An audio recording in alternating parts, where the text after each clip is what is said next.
Hello everyone, my name is Pixlriffs and welcome to a bonus weekend tutorial in which I'm going to show you how to use a tool called MCASelector, which is a tool you can use to export or delete chunks and regions of a Minecraft world.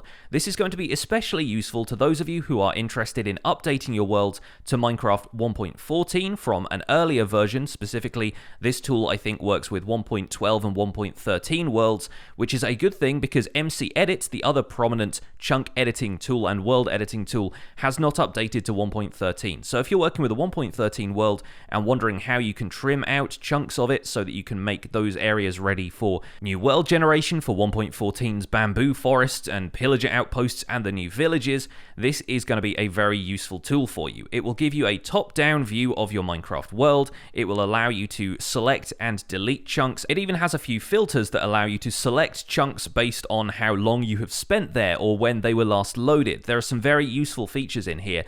And unlike MCEdit, it doesn't have a bunch of other features allowing you to, modify biomes and that kind of stuff. It is purely for exporting or deleting chunks or regions of your world. And I think this is very useful. I really wish I had known about it a week ago when I made a video about deleting regions from your world, waiting for 1.14.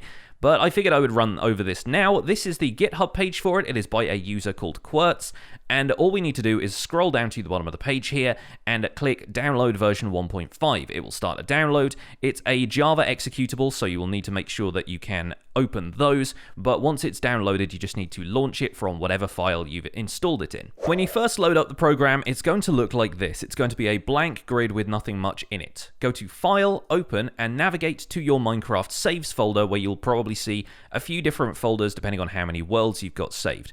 Now, I'm not going to open the main survival guide world in this because the tool has not been confirmed to work with worlds in Minecraft 1.14, and the survival guide world is now on version 1.14, so it might be a bit of a risk to open it. As always, I fully recommend making backups, by the way, before you do any kind of world editing operation.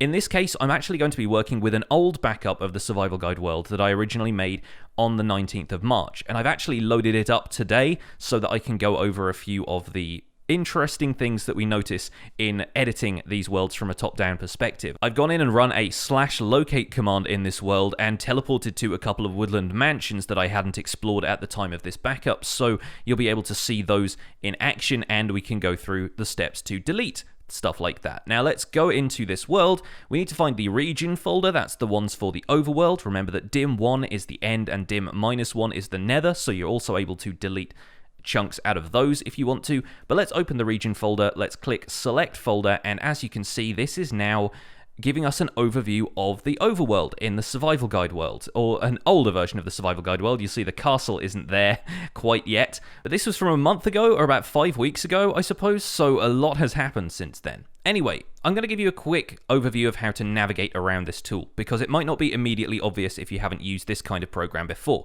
The main means to navigate around this map is via the scroll wheel. Of course, you can use it to scroll in and out to change the zoom level that you're working at, and it allows you to zoom out pretty far so that now we're only seeing the regions of the world. This is about as far as it will go, but that's pretty far. So you'll see regions of the world as indicated by these giant squares around here, and then as you zoom in, another smaller grid appears that will show you the actual chunks, and each of these is a 16 by 16 chunk. Now, in order to navigate around the map like this, to pull the map around like this, I'm actually clicking and holding the scroll wheel, so you're using the middle mouse button to navigate around here, and that's because the left and right mouse buttons are for selection and deselection. I'm going to zoom out to give you an example with a larger region. If I left click on this, it highlights the region as a selection. Selections of a region will be in red, selections of a chunk will be in orange. If I zoom in like so I can see some chunks, I can select them individually like so, or I can click and drag with the left mouse button to make a larger selection, and each of these is now selected. If I want to remove that selection, I use the right mouse button, and you can do the same thing. You can click on individual chunks to deselect them, or you can click and drag like so. And if you do that to a region, when you're zoomed in on the chunk level, it will actually allow you to select a whole region, but then edit out specific points of the region where you feel like you might want to save a few chunks maybe. If you ever just select a whole bunch of stuff and you're like, this is a mess, I want to start again from the beginning, just click selection in the menu here and go to clear, or alternatively use the keyboard shortcut Ctrl-L. And with the map zoomed out like this, you can see how I've gone on several journeys out to further points of the map that I don't really plan on using all that much. For example, out here is probably the most prominent example. I went out in this direction to the northeast looking for this woodland mansion, which I had a map to, eventually found it, but all of the chunks and regions in the middle here, these ones, I'm not exactly planning on using, with the exception perhaps of going back to that woodland mansion because I've already raided it and made changes to it. So making a selection of these chunks over here and going to selection and then delete selected chunks, it will warn you that you're about to delete a lot of information from your world and ask you if you're sure you want to do that. You can click OK, and then those will grey out again, meaning that they have been deleted from the world, and they will reload with the same terrain generation algorithm next time you go into those regions in your Minecraft world, whether it be in Survival, Creative, Spectator, whatever. But now, if we wanted to load up this world in Minecraft 1.14, you would be able to explore those chunks with new terrain generation, and have the possibility of finding a bamboo forest in a jungle that we generated in Minecraft 1.13. Now, there may be some areas where you want a little bit of finer control over this, and that is where the chunk selection feature comes in. If we zoom in here, this right there is the Guardian Farm. You might even recognize it from the top down. It's a nice big prismarine square covered in sea lanterns, and that island next to it, of course, contains the underneath of the Guardian Farm where the killing chamber is. This island here off the coast is my turtle sanctuary. That's where I built a turtle hatchery in a previous episode, and obviously I want to preserve that, but it's on the boundary of 4 different regions, right on the edge of it, and a very small island too. So I could go ahead and delete 1 or 2 of these regions, but that would mean just deleting a whole section of an area that I had built on a fairly small island. We get rid of all of these chunks and stuff over here that I wasn't using, but we delete some ones that are important to me. Over here on this side, I also have a mushroom island that I visited, so in the spirit of fair play, I don't want to delete that from the world either, especially because, yeah, I have a nether portal there and I want that connection to stay. So what I could do is zoom out here, select these 4 regions. Obviously, that includes the Guardian Farm as well, but when I zoom in like so, I can make a selection using a right click and actually drag a box around that to make sure that it's not going to get deleted when I choose to delete the chunks. I'll do the same with the mushroom island over here, making sure my nether portal is within that selection, and I can even tidy up the selection a little bit once I know that that's the area I want to cover. And so by doing this, I'm not forced to delete whole regions of the world or preserve those regions just so I can preserve this tiny spit of land over here, but it makes sure that everything that is important to me is included in the selection. Now, if I go ahead and delete these chunks using the Ctrl-D or deleting selected chunks from the menu like so, all of those chunks have been deleted, but will regenerate once again with the same terrain generation algorithm, and you'll be left with the regions of the world that matter, such as the Guardian Farm here, the Mushroom Island, and the Turtle Sanctuary. Now, for the purposes of updating to 1.14, you might want to take a look at village generation specifically. If you've loaded villages in but only visited them like once or twice to see if there were any good trades there before moving on, or maybe just slept there for the night, you might want to select those and delete them, and then allow them to regenerate in 1.14 without touching any of the terrain. And in those cases, it's just a simple case of selecting them, using Ctrl-D to delete the chunks, and then those are gone. It grayed out a couple of regions there, but they are back, and those chunks have now been deleted, meaning that when you revisit these chunks once the world has been loaded in Minecraft 1.14, you will probably find one of the new villages generating there. Provided, of course, that Minecraft 1.14 would generate a village in the same place, which I'm not entirely certain if it does, if the terrain generation algorithm pulls different locations for villages. It is uncertain at this stage, but from what I've seen, it's fairly likely that you'll get a village in roughly the same place. Now, you might be wondering what all of these extra black dots are around the outside of here. What are these large black regions doing all the way around the outside? And that is because I ran a /locate command in this world before I loaded it up in MCASelector, and that is Minecraft sampling regions of the world to see if they contain a specific structure. In this case, I was looking for woodland mansions, and I teleported myself to these woodland mansions as an example to see exactly how the terrain loads around these mansions. Now, these additional chunks around here, these additional regions, actually they are full regions, are just Minecraft searching for a woodland mansion structure that it can give you the coordinates to.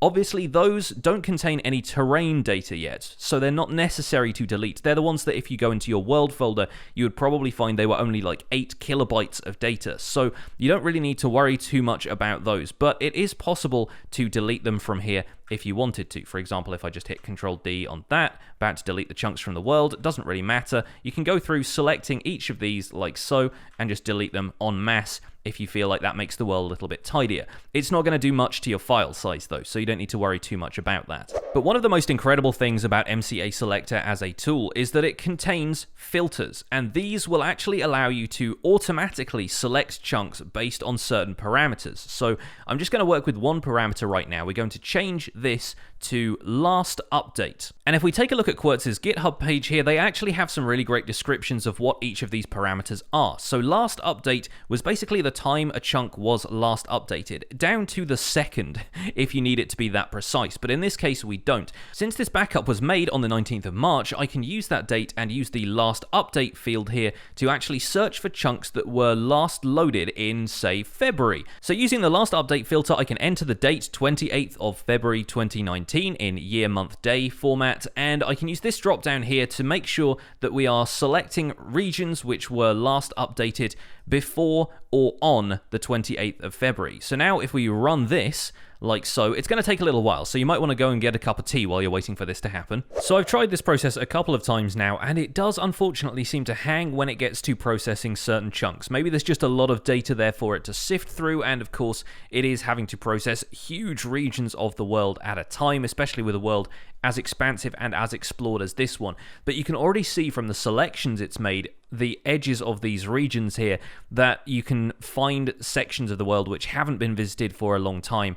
Probably this section here would be included as well. It can be a good guideline, although it does seem to include my turtle paradise here. Maybe I should go visit more often. But certain regions of the world have been selected for me, and at this point I could make a decision about whether or not to delete them based on how long it's been since I was last there. You can also use a filter based on the time you've been in those chunks. Let's say, for example, we wanted to get an inhabited time of less than 1 minute. So if I've only spent 1 minute flying over a chunk to get to somewhere else, you could filter by those chunks. And of course, if you run this filter on your world, it's going to select only the chunks that you've been in for less than a minute, which, as you can already see popping up over here, includes some sections of the icebergs, which I must have just flown over on the way to somewhere else. You'll find quite frequently that these are just around the edges of your world where a bit of terrain has been loaded, but you've walked away before it's had a chance to load anything more in, and that's pretty good for trimming down the extra edges of your world where you clearly haven't built anything. But of course, if you think about it, if you're not spending more than a minute in a chunk, then you don't have much time to build anything super meaningful, so those are sections of your world which could quite easily be deleted. But then all you've got to do is redefine the terms for the filter and narrow the search down until you've just got the sections of the world that you have spent the most time in, which are probably going to be the ones that matter. For another look at how this could be useful, let's quickly open up the region file for Dimension 1 here, which is the end. Let's go to the regions folder there, and as you can see, that's the central island right there, around which are a whole bunch of areas containing end cities. Now, you can see the areas where I have been out exploring and the areas I have yet to explore, so this alone is quite a good measure of which sections of the end we've been to. Of course, the gateways will spawn me here, here, and here, so I could always just explore further in different directions. On multiplayer servers especially, you will find occasions where people will delete regions of the end, will delete the chunks that have already been explored, so that the end cities have a chance to regenerate, and people can go back and find shulker shells and elytra, which are the two things that on multiplayer servers especially kind of become very scarce very quickly once the end has been heavily explored. It's quite difficult going further and further out into the end until you're like hundreds of thousands of blocks away with very little guarantee of finding end cities. So instead, just to make it easier for people, what they tend to do is delete large sections of the end like so, and then whenever we go back to those chunks of the world, you'll find that the end cities regenerate with all of the loot, with all of the shulkers, and the elytra being there in the ships as well, so that you can always go back and get another pair. Now, it is often the case that server admins and players will choose to just preserve the 4 regions around the central end island, which makes sense if you built an Enderman farm nearby or anything like that, but that can occasionally lead to problems whereby if you reset some of the regions further out, your end gateways that you've already generated to those locations will disappear, and players have a chance to spawn falling into the void because there is no end gateway to place them where they're supposed to go.